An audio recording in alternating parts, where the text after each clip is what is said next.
Happy Sabbath to y'all. This is going to be, well, maybe it won't be short. I always say videos are going to be short, they end up being longer than usual. But last night's game was a debacle, to say the least. Chicago was in town on a Saturday night. They had some sort of event going on for the military or something, so it was a big night. And the Leafs threw out a stinker. I had my ball hockey Saturday night game as usual. It was the later game, so I missed the first period.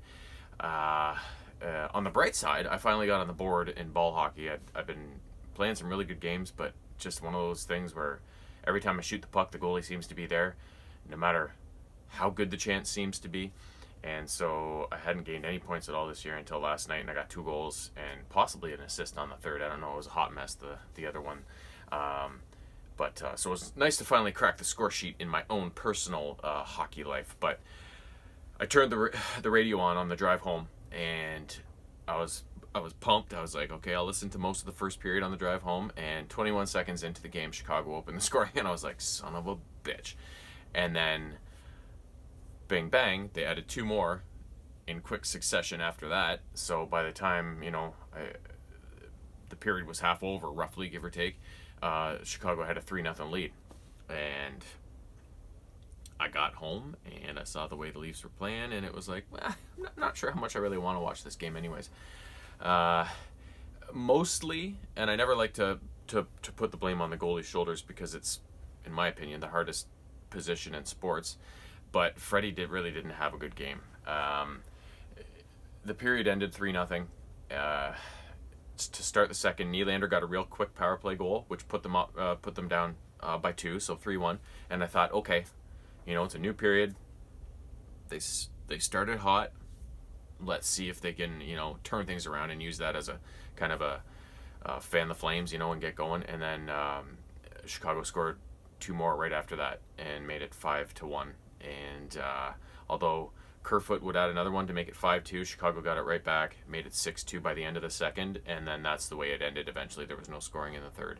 And you look at the stats afterwards, all the stats are pretty close. Like on paper, it looked like a really close game, but the Leafs were guilty of a lot of turnovers, and whenever they turned it over, it seemed to end up in the net, or creating a really good chance, momentum stealing chance, right? So 3, of the 6 Chicago goals, 3 of them were like tight in, take your rip, nothing, nobody's here to stop you kind of thing. So like half of those goals, there's nothing Fred could have done about, but the other 3 were kind of rough, kind of weak. And so, what are you going to do? Your team hinges on your goaltender, right? So, and the one thing I didn't like is that when Fred made a routine save at some point later on in the game, after he'd let in all these goals, or the bulk of them anyways, the crowd got on him and were cheering him, the sarcastic Bronx cheer, they call it, which I don't appreciate. I don't like that, especially like when they did it with Gardner, whatever. He was mistake prone. As good as he was in other aspects, he was also terrible in other ones. But he's a defenseman, like you've got 6 or 7 of them. Don't get on your favorite team's goalie. Like that's just the wrong guy to take confidence away from, because crappy teams can get so much further if they have a good goalie. Oh, there goes my phone. Technical difficulties. I actually cracked my phone's front the other day. I dropped it on the parking garage floor. There we go. All right. Still recording? Yeah. So, the goalie is the wrong guy to get on. He's the guy who should be untouchable by anybody. Because every team only has 2 goalies, one of which is usually designated the surefire starter, and goaltending is one of those positions that is so much more based on confidence than other positions. When you see a confident goalie, they're coming out to the top of the crease, they're making themselves look big, they're moving confidently. And when you have a guy who isn't sure about his game, he's not confident, he's shrunken, he's deep in his net, and the pucks just go in that much easier.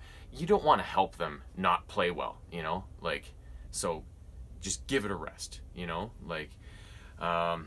the thing is with goaltending too, it's like who's considered the best goalie in the league right now? Like Carey Price would probably be, I guess, over the last decade or whatever, probably be considered the game's best goalie. Maybe Pekka Rinne, Lundqvist, I don't know, but even the best goaltenders in the world over the last 10, 15 years, they all have ups and downs in their season. They all have stretches where they seem to get beat a lot easier than usual. Oh, that's not a normal goal for him to let in, right? Like, no goalie in the entire world ever plays every game at the top level. They're not perfect every game. It's one of those things. It's just like your whole team overall. You go through slumps and spells where things aren't bouncing your way and stuff like that. It's every goalie does it. So like, Fred hasn't played his best hockey lately. He's had a lot of games where he's let in 3 or more, and some of them on the weaker side. But you know what? He's gonna work out of it. This is the ups and downs of a season that happen every year with every team in the league. So you know what? Just let it go.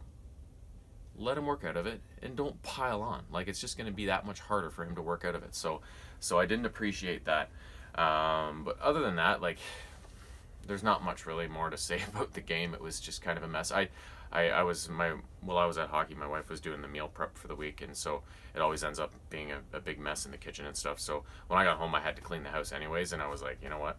So I just kind of listened to the game and popped in whenever I saw something significant happen, which for the Leafs wasn't very often, and because it was just one of those games where it would have been more frustrating to watch than to not watch. So the other thing I noticed was that they had Liljegren called up on defense, which was strange because that gave them seven D-men. They had 7 guys dressed, so I don't know why they did that, but yeah, I guess they had some sort of reason for it. But the other thing, that Sandin, who they've called up once Riley was hurt, has been like unbelievable. He's been so good. You can tell he's NHL ready. It's just a matter of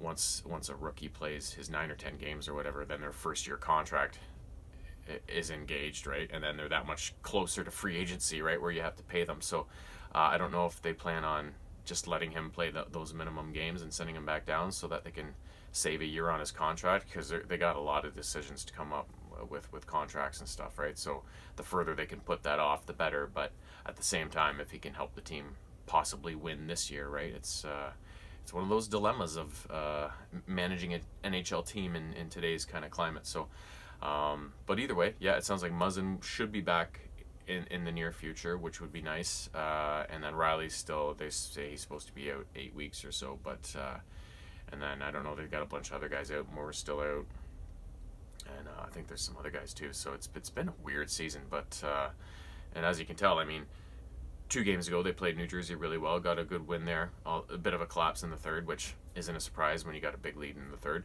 And then the Calgary game, after that, although they lost in a shootout, they were the way better team and should have won that game in a much better defensive effort.